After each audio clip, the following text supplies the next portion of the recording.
Hello बच्चों, welcome to Ved Academy and today we are doing class 6 honeycomb chapter number 1 that is who did Patrick's homework मतलब Patrick का homework किसने किया।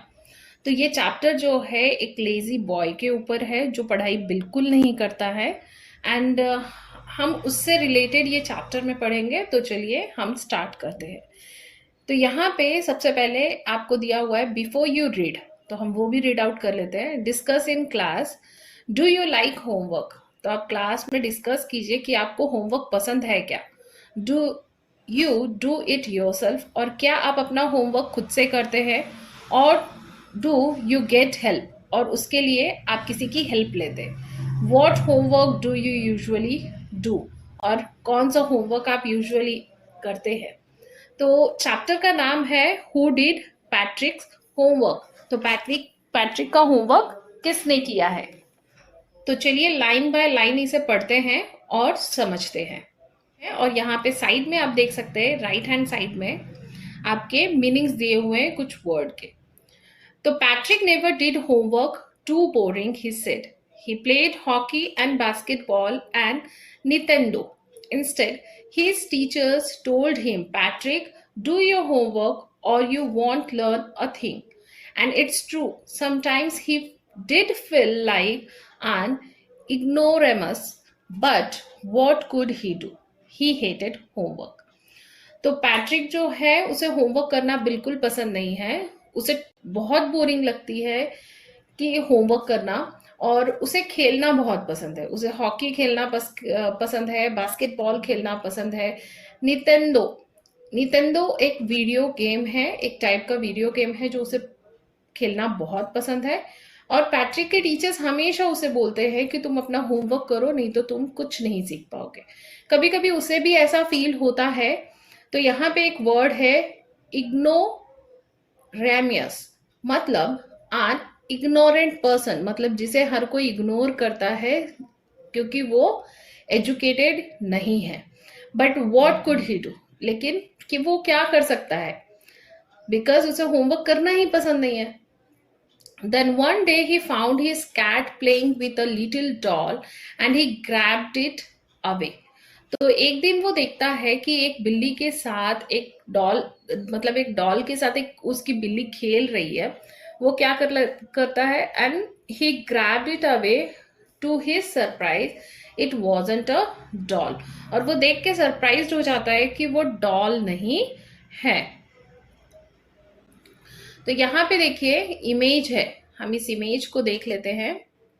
ये देखिए, ये जो इमेज है, इस इमेज में पैट्रिक दिख रहा है।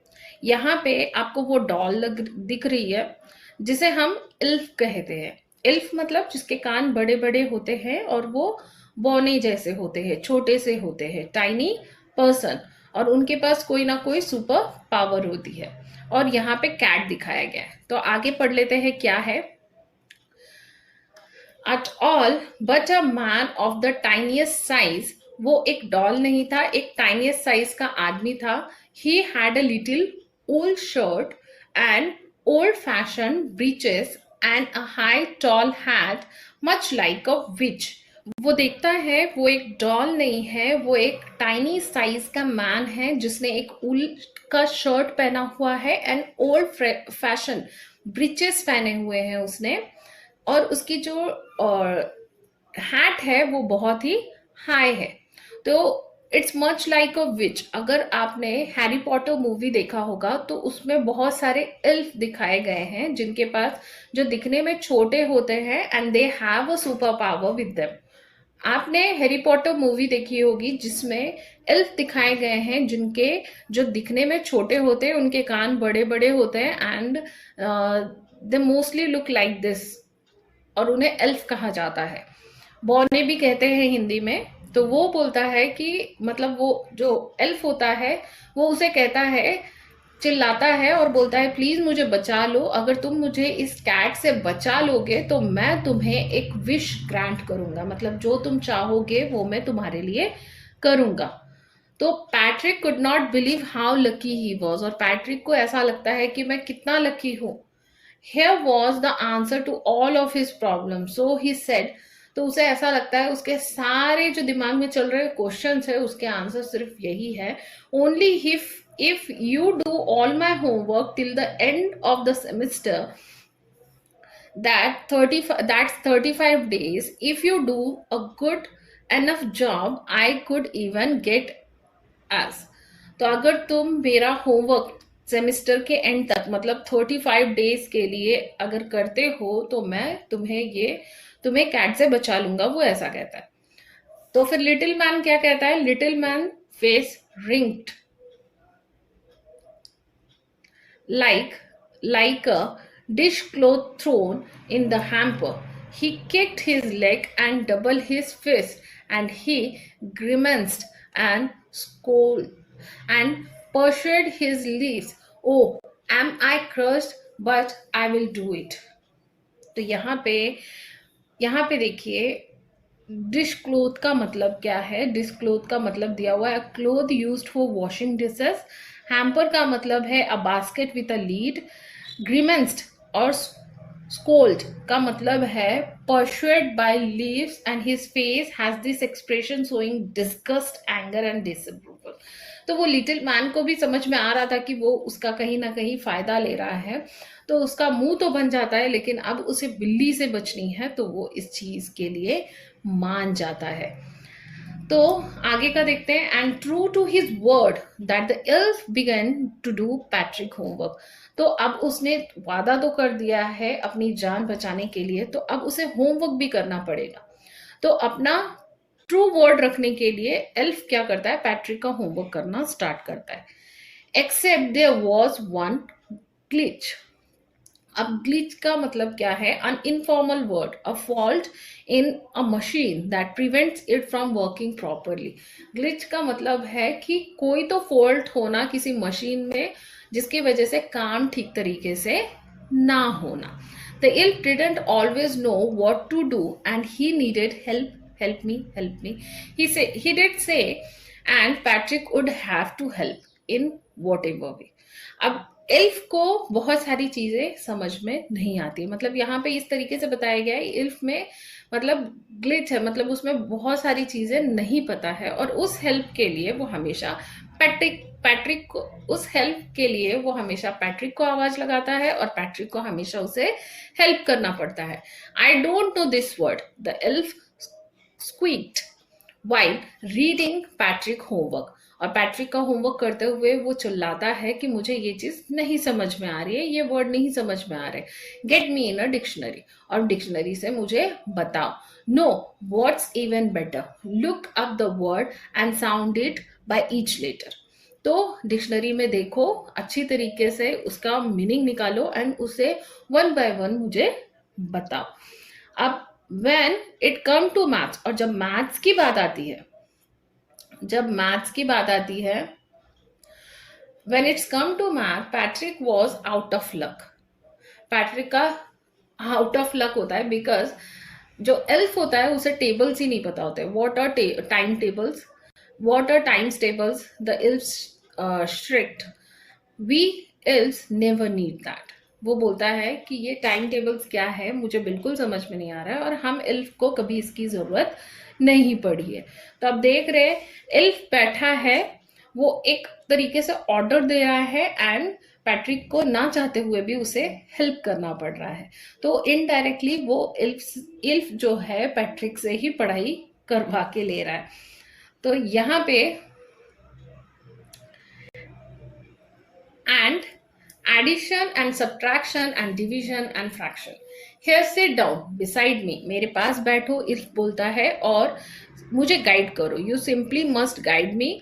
Elf knows nothing of human history. To them, it is a mystery. So the little elf, already a shouter, just got louder. Go to the library. I need books, more and more books, and you can help me read them too. तो वो बोलता है ना, मुझे addition subtraction fraction उनके मतलब उनकी इसमें है ही नहीं, डिक्शनरी में मतलब उनके इसमें है ही नहीं वो, और जो ह्यूमन लाइफ के लिए जो नेसेसिटी है वो एल्फ के लाइफ में है ही नहीं। तो इस तरीके से वो किस तरीके से पैट्रिक को मतलब पैट्रिक को हेल्प करेगा। तो एल्फ जो है वो चिड़चिड़ाता है एंड और चिल्लाता है और जोर से चिल्लाता है और उसे बोलता है लाइब्रेरी में जाओ, मेरे लिए बुक्स लाओ और मेरे साइड में बैठ के मुझे वो रीड करके बताओ ताकि मैं तुम्हारा होमवर्क कर सकूं।